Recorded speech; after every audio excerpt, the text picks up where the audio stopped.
Assalomu alaykum. Uskuna Pro jamoasi Xitoyda.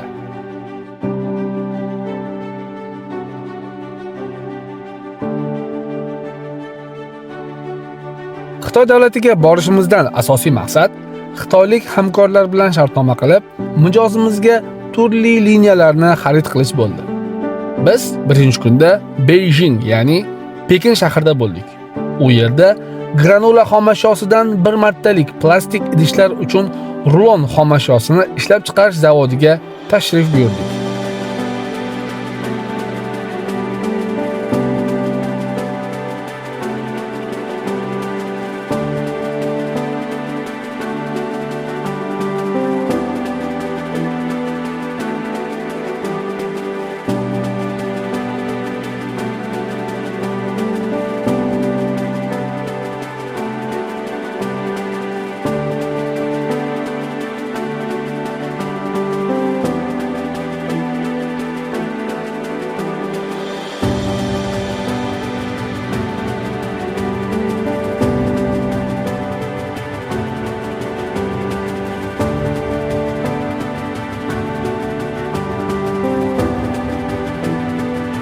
Tashrif so'ngida xitoylik hamkorlar bilan qizg'in muzokaralar olib bordik va zavoddan mijozimiz uchun eni 50 sm dan 80 sm gacha bo'lgan, qalinligi bo'lsa 0.3 mm dan 2 mm gacha bo'lgan rulon xomashyosini ishlab chiqarish liniyasini xarid qildik.